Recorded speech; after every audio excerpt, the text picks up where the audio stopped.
Assalamualaikum calon pengusaha. Apa kabarnya hari ini? Alhamdulillah luar biasa, ajaib. Nah teman-teman, bertemu kembali dengan Bunda Indri pada pelajaran sejarah kebudayaan Islam. Hari ini teman-teman akan belajar tentang ketabahan Nabi Muhammad SAW dan para sahabat. Teman-teman diperhatikan baik-baik ya penjelasan dari Bunda. Teman-teman, hari ini materi kita yaitu perjuangan Nabi Muhammad SAW dalam berdakwah. Sebelum Bunda lanjut, ada yang tahu tidak apa sih itu dakwah? Iya, betul sekali. Dakwah adalah mengajak untuk menyembah Allah Subhanahu wa Ta'ala. Kemudian, strategi apa sih yang digunakan Nabi Muhammad SAW dalam berdakwah? Ya, jadi strategi yang digunakan Nabi Muhammad SAW dalam berdakwah itu ada dua. Yang pertama, dakwah secara sembunyi-sembunyi, dan yang kedua, dakwah secara terang-terangan. Nah, teman-teman, ada yang tahu tidak bagaimana sih dakwah Nabi Muhammad secara sembunyi-sembunyi? Baiklah, Bunda akan jelaskan setelah menerima wahyu pertama surah Al-Alaq ayat 1-5. Khadijah atau istri Rasulullah SAW mengajak Nabi Muhammad untuk menemui Waraqah bin Naufal. Waraqah bin Naufal ini adalah saudara Khadijah. Ia beragama Nasrani. Melalui Waraqah bin Naufal inilah Nabi Muhammad mengetahui bahwa beliau telah diangkat. Usai pertemuannya dengan Waraqah bin Naufal, turunlah wahyu yang kedua, yaitu surah Al-Mudaththir ayat 1-7. Dalam ayat tersebut, Allah memerintahkan Nabi Muhammad SAW untuk berdakwah kepada umatnya. Namun, dakwanya masih terbatas kepada sanak keluarga. Dalam masa dakwah itu, beberapa orang yang bersedia menerima ajaran Islam. Mereka ini disebut dengan as-sabiquna awwalun, yang berarti golongan orang-orang yang pertama masuk Islam. Pengajaran agama Islam disampaikan langsung oleh Nabi Muhammad SAW di rumah Arkam bin Abil Arkam. Adapun as-sabiqun awwalun ini terdiri dari beberapa golongan.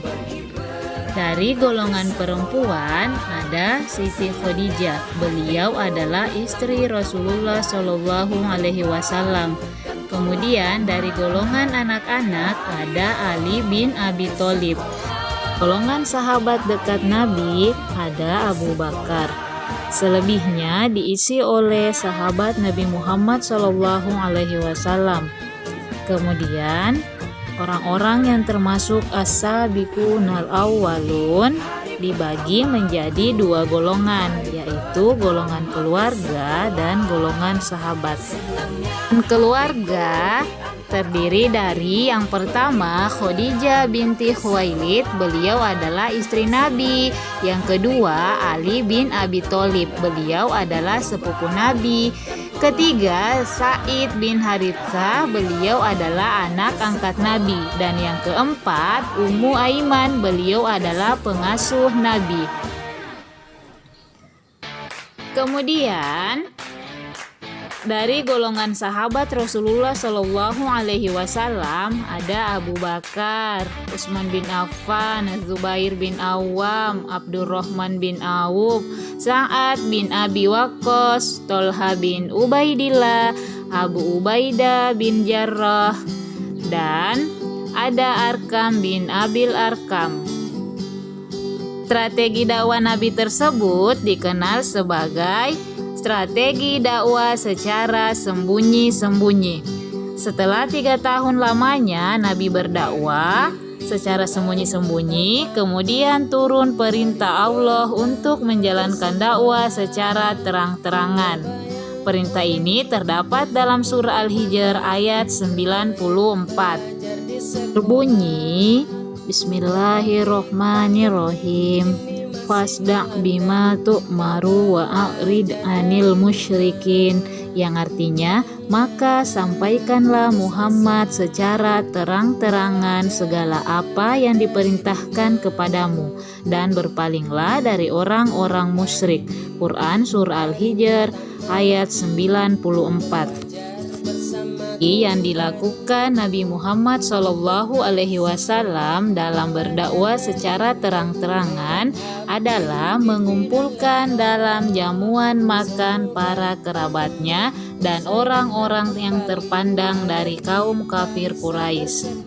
Mereka ini diajak untuk menyembah Allah dan berbuat baik terhadap sesama, dan tidak boleh saling bermusuhan. Namun hanya sebagian kecil saja yang mau menerima dakwah Nabi Muhammad SAW. Sebagian besar menolak, termasuk paman Nabi yang bernama Abu Lahab. Beliau secara keras menolak, bahkan mengancam akan memusuhi Nabi Muhammad apabila meneruskan dakwahnya. Akan tetapi, walaupun ditentang dan diancam, Nabi Muhammad SAW tetap tabah dan tidak putus asa. Nah, teman-teman, bagaimana sih rintangan-rintangan yang dihadapi Nabi Muhammad SAW selama berdakwah? Jadi, selama berdakwah, Nabi Muhammad SAW banyak sekali mendapat rintangan dan ancaman. Yang pertama itu ketabahan atas ancaman paman Nabi Muhammad SAW. Abu Lahab adalah paman Nabi yang selalu merintangi dan mengancam serta menentang dakwah Nabi Muhammad. Pernah suatu hari ketika Nabi sedang sholat, datanglah Abu Lahab meletakkan kotoran binatang di atas punggung beliau.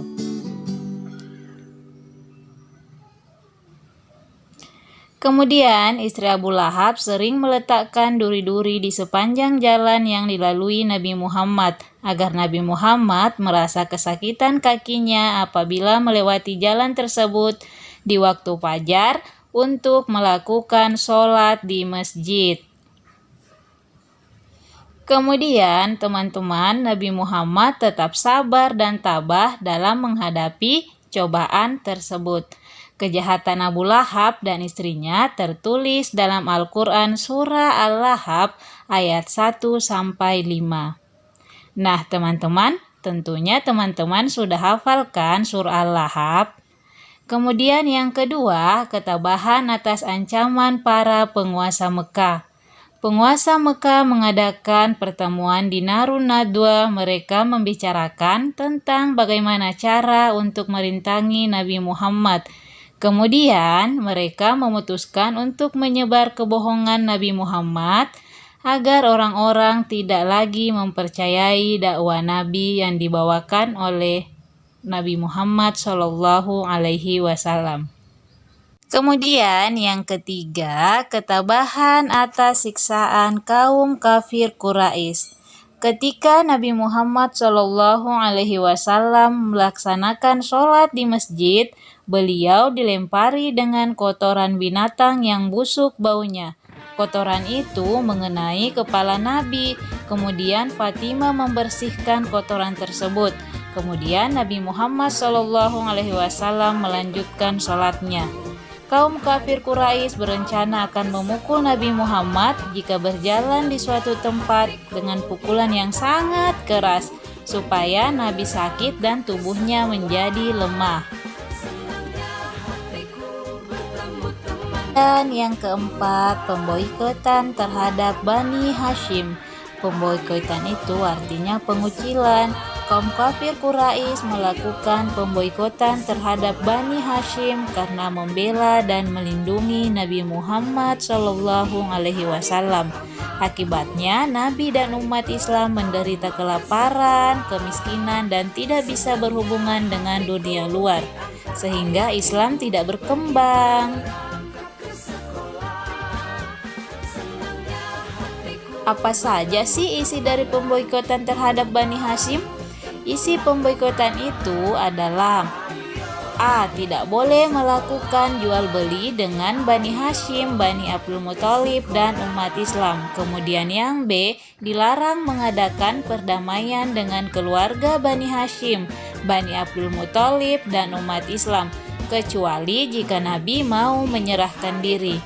C. Tidak boleh mengadakan pernikahan dengan keluarga Bani Hasyim, Bani Muthalib, dan umat Islam.